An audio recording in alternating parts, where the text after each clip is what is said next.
Hi everybody, my name is Jessica and this is my channel, Plant Hooker. Now I know I've been busy, it's been a while since I last posted a video or even like making a video. So, been super busy.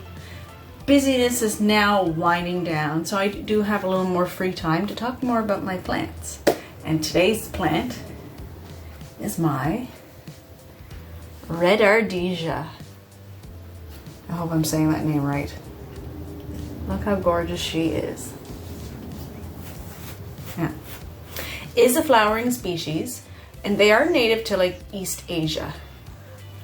But they've also become an invasive species in like Southwest America, or well, southwest of North America, like the lower states of the US and Australia. So yeah, here in Canada, I don't think we have to worry about it. We're a little colder for these guys.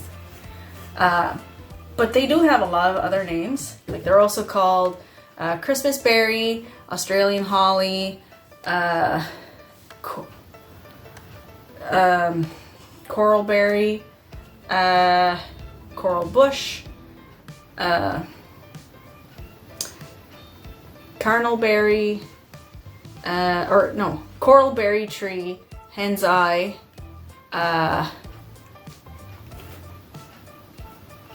coral Ardisia, and I think the last one is spice berry.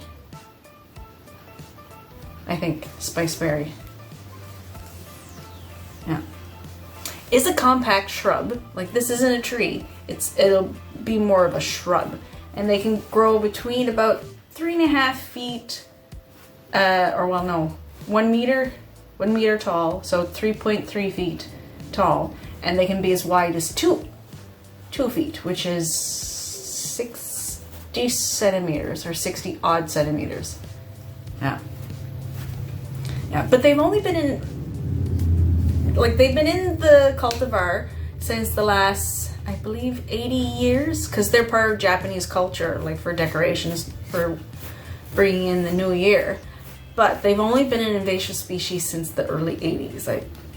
I think the first report of them being out of the cultivar was 1982.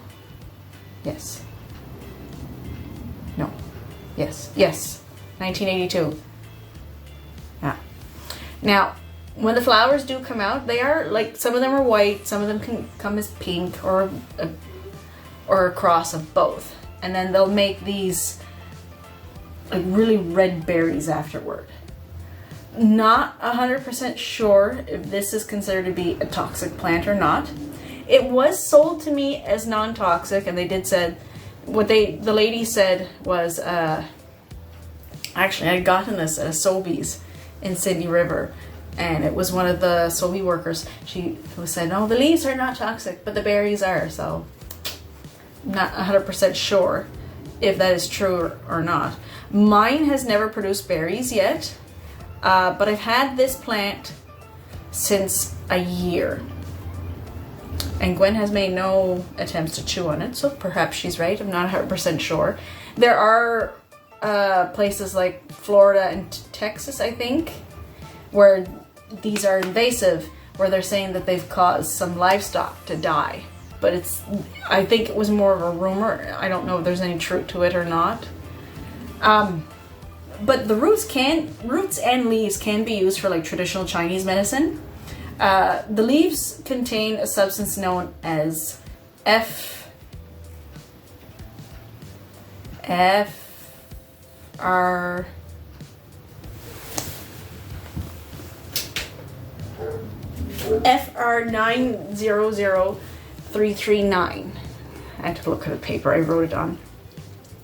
And that chemical apparently, or that substance can apparently treat things like asthma, hypertension, and certain kinds of melanoma. Excuse me. But it's still in study. It's not 100% proven yet. So Not quite sure. And as far as the roots go, all I could see that it was traditional Chinese medicine, but it didn't say for what. So I'm not 100% sure on that. But no, I've had him for, like I said, I've had him for a year. When I checked my paperwork on when, it's actually a year today is when I got this guy. So, yeah. They are fast growers, because when I first got him, he was here. And I had to up pot him from a 4 to a 5. And then just in February past, I had to put him from a 5 to a 6. And I had to up pot him again earlier this week. And I didn't put him in a 7. I went and I got like a bigger 6. And like this does drain, but the roots won't come out because of the way the pot is attached to the bottom. So I'm hoping that'll cause the roots to grow more up and around, so then maybe I'll get more bushier leaf growth. This pot, I just got this at like the dollar store. I paid maybe $3 for it. It's ceramic, and so far it likes it. Mind you, it's only been like a couple of days. But no, in a 6-inch pot, for ceramic, I was watering this guy on the average every 10 days. Sorry, I wonder if I can, it's not gonna let me. Because Demeter just took off her cone and now she's chewing it. And I have to go put it back on her before she gives herself another stomach infection. Okay, cone's back on her. She's still not happy, but the cone has to stay on or she'll give herself some more bald spots, and we don't want that. Now, where was I? Oh yes, watering. So, in the ceramic, I water him every 10 days. When he was in the plastic, I think it was every 2 weeks. I could go longer, but in the ceramic I find he's a little more thirstier. So every 10 days. And when he hits a moisture meter level 5, yeah, they do like their soil to be moist. Yeah. When it comes to fertilizer, I use the all-purpose, like the all-purpose Schultz. And I do that every 30-40 days, roughly. You can use the flowering fertilizer, but I haven't tried it on him. That might be something to look at in the future to see if he might enjoy that one better. Is a high humidity plant. He enjoys to be misted. He does not like being around a wood stove, period. Period. But does like part sun, part shade. Like he can handle low light. Not low light, but like medium light. And, but not the wood stove. So he has to stay upstairs. And so far, since he's been moved upstairs, he likes it. He's quite happy. Keeps it. I keep an eye on him. But no, so I'll mist him about once a week. Now, when it comes to soil, when I first got him, I think he was in just the all-purpose. And then when I up-potted him to the 5, I'm trying to think, what did I use then? I think I just went with regular all-purpose again. But then when I up-put him from the 5 to the 6, I did all-purpose with extra perlite, just to give him some extra drainage. Because they like the potting soil, but they want drainage in it, like so like extra perlite. And then this time when I up-potted him, he had extra perlite, and I also threw in some orchid bark too, just to give him like that extra drainage. And so far so good. Seems to like it. He didn't drop any leaves. He didn't droop or have a hissy fit. So far so good. Yeah, I think he likes it.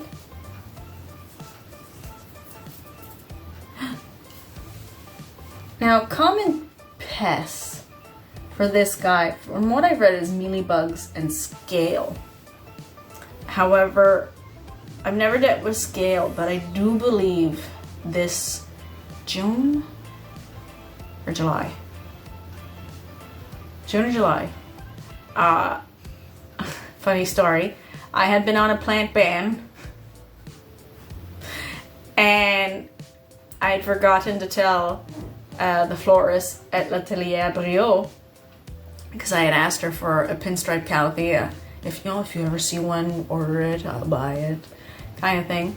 And she got one, and it's like, yeah, oh yeah, I'll take it.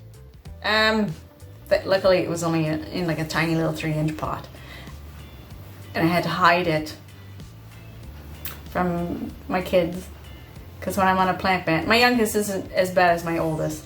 My oldest is like, aren't you on a plant ban, Mom? Why are you looking at plants, Mom? You're not supposed to buy plants this time, Mom.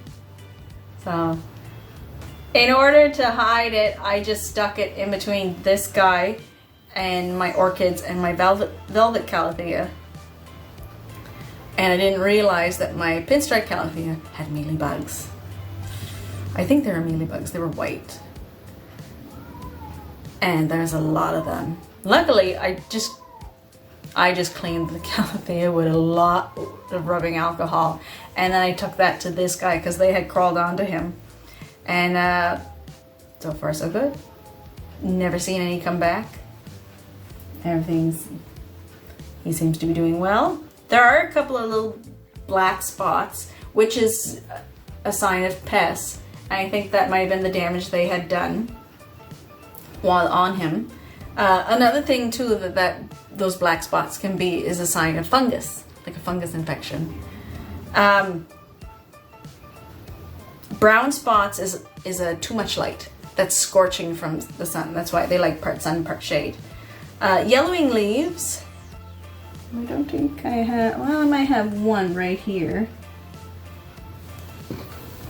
And that was because when I was working, I was just in a rush. It's like, oh, water everybody and go. But he should be fine now that he got up-potted. If I can like move everybody out of the way so you can see. There. Yeah, yellowing leaves is a sign of overwatering with these guys.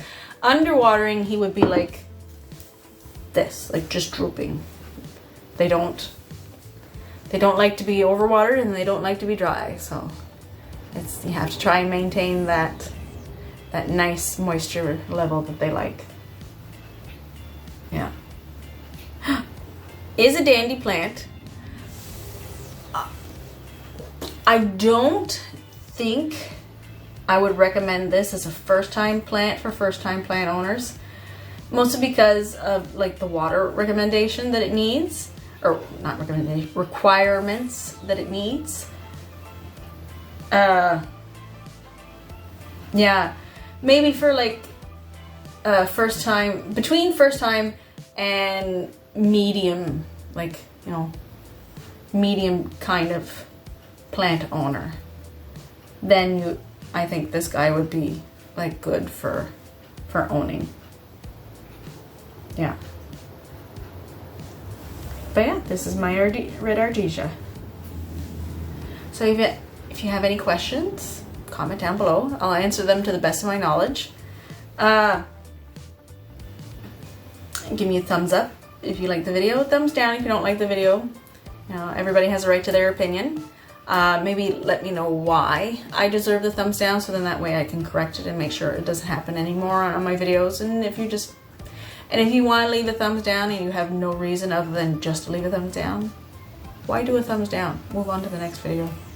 Really? But if you really like the video, subscribe.